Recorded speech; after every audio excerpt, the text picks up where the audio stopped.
देखो अंकल, आदमी जो बदमाशी करता है किसी मजबूरी के कारण उसको बदमाशी को कराता है। किस्मत की बात है अंकल। पहले हम अपहरण बहुत हो, अब हम दुनिया को अपहरण करा। नरेटर चंबल के बिहड़, जहां सिर्फ कानून की नहीं वक्त और किस्मत की भी अपनी हदें थीं। आज जानिए उन लोगों की कहानी जिनका नाम सुनकर लोग कांप उठते थे। निर्भय गुर्जर, श्याम जाटव और इस गैंग की असली ताकत दस्यु सुंदरी सारला जाटव। 2. निर्भय गुर्जर का उदय जड़े, साधारण परिवार, शुरुआती अपराध, छोटा मोटा जुर्म, अपहरण, डकैती, फिर संगठित गैंग बनाना, चंबल का आखिरी डकैत राजा कहा जाना। पर्सनल टच, निर्भय को सिर्फ दौलत नहीं चाहिए थी, ताकत और इज्जत उसकी असली भूख थी। 3. बच्चों का अपहरण और गिरोह में भर्ती 9 से 10 साल के बच्चे, उदाहरण श्याम का अपहरण, फिर उसे ही गैंग का सदस्य दत्तक पुत्र बनाना। सीन, श्याम स्कूल से जा रहा है, निर्भय गुर्जर उसे अगवा करता है, वो उसका नया बेटा बनता है। 4.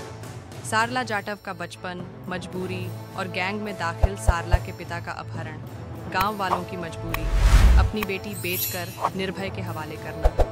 वह मात्र 13 साल की थी जब उसे श्याम से विवाह के नाम पर गैंग को सौंप दिया गया। नरेटर, सिर्फ एक बच्ची, बंदूक और सोने की चूड़ी, दोनों उसकी किस्मत में लिखे गए।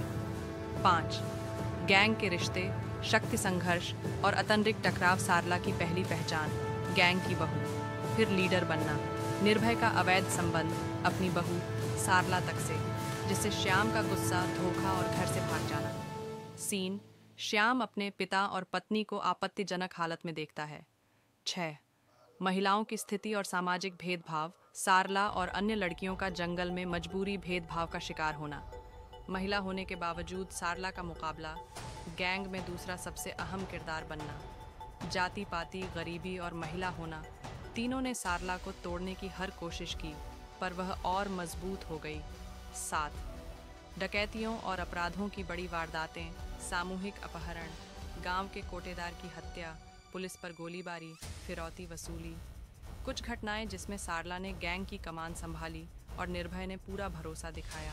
सीन रिक्रिएशन, पुलिस को चकमा देते हुए बीहड़ में भागना, फिरौती के पैसे सोना बने, सारला के पास आना। 8. गैंग का बिखराव, श्याम नीलम का भाग जाना, श्याम और निर्भय की पत्नी नीलम का भाग जाना, गैंग में अफवाहें, तनाव और क्रूरता।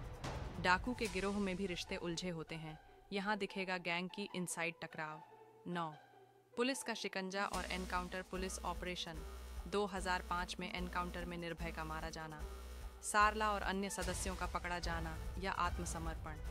पुलिस की जीत, बीहड़ का डर खत्म होना, पर महिलाओं का सवाल, क्या मजबूरी और भेदभाव का अंत हुआ?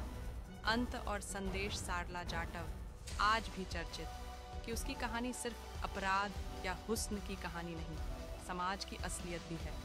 बीहड़ खत्म हो सकते हैं, हौसला कभी नहीं। और जब एक महिला बंदूक उठाती है तो उसके पीछे मजबूरी होती है या फिर बगावत। फ़र्क सिर्फ इतना कि कोई जानता है, कोई नहीं। डिस्क्रिमिनेशन से लड़ो, भेदभाव खत्म करो। नमस्कार दोस्तों, आप देख रहे हैं नोवा न्यूज 362, जहां मिलती है तगड़ी खबरें, धांसू अपडेट्स और वो सच जो छुपाया जाता है। अगर आप भी वीडियो देखने के साथ साथ सोचने की ताकत रखते हैं तो अभी चैनल को सब्सक्राइब कीजिए और बेल आइकॉन दबाइए ताकि अगली धमाकेदार वीडियो आपसे मिस न हो जाए।